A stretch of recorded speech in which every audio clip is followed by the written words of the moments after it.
Hello. Sorry about the lighting. I'm here in my cellar again. How would you feel if your neighbours recorded your conversations through your wall and then sent that recorded conversation to a newspaper?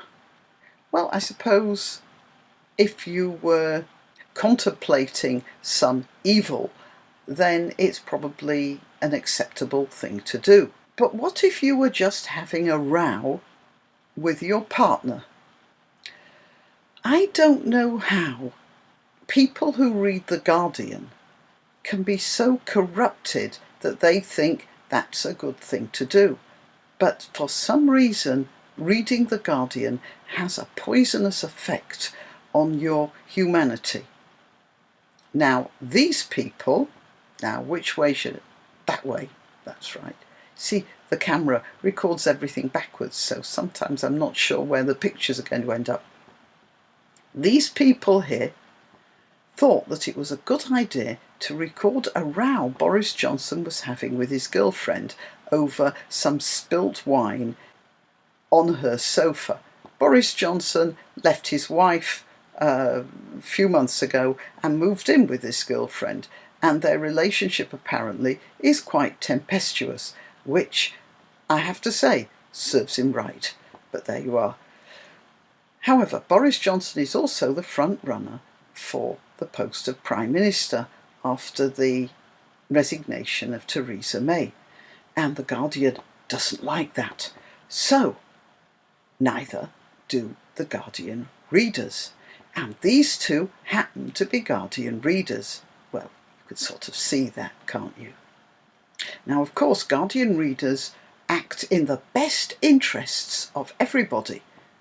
And you Americans might know that, because in 2004, The Guardian decided that John Kerry was going to be the best candidate for the presidency. And so when there was, I think it was probably a primary, and being held in Ohio, which was a swing state, and specifically in Clark County, which was a swing area in a swing state, they invited their readers to write to the voters. They actually provided the names and email addresses from the voters' roll, and they gave this information to their readers and told them to write to these people explaining why it was better for them to vote for Kerry rather than Bush. I don't know how many of you remember that. Those who have never heard of it before might be amused to know that, and this was to the absolute astonishment of The Guardian, that so many of the voters in Clark County were offended by this interference in their voting process that they actually volunteered to help the Bush campaign, and it swung the state right over to Bush instead of Kerry. Now, isn't that astonishing? But you see, The Guardian knows it's right all the time. They were very, very disappointed with you American voters about that. And now they're trying to swing the vote against Boris Johnson, because Boris Johnson isn't such a nice man. He is a Brexiteer, and The Guardian disagrees with that most strongly. So, when these Guardian readers heard this row, well, this was happy hunting ground for them. They recorded it.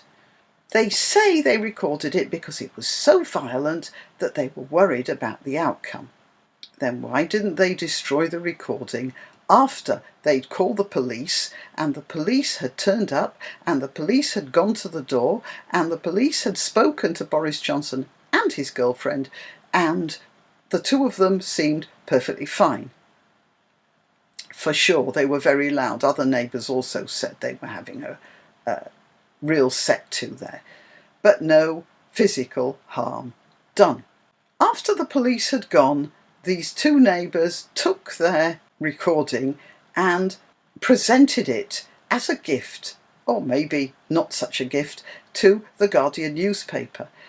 Now, those two neighbours had recorded a private conversation between two people who were having a row. I don't regard that as good behaviour myself, but they obviously thought that this would serve the purpose of trying to dislodge Boris Johnson as a prime ministerial candidate. Having taken this recording to The Guardian, what do you suggest The Guardian should have done with it? The people involved were not injured, and The Guardian newspaper, in my poor opinion, should have said, well, thank you very much, but this is not a story we can use. But no, they didn't, because The Guardian wants to influence this particular outcome. The Guardian is no longer a newspaper. It's a bunch of political agitators who will dig dirt on people and then try and destroy their careers if it disapproves of them. The Guardian should have chucked that story out, but no, it ran it right at the front. Now, as a matter of fact, I rather have an idea that this will have a Clark County effect, because nobody likes their neighbours spying on them and recording their conversations. A whole lot of other newspapers, of course, then ran with the story. Well, why wouldn't they? It was now a story. But I think maybe The Guardian is in for a bit of a shock now.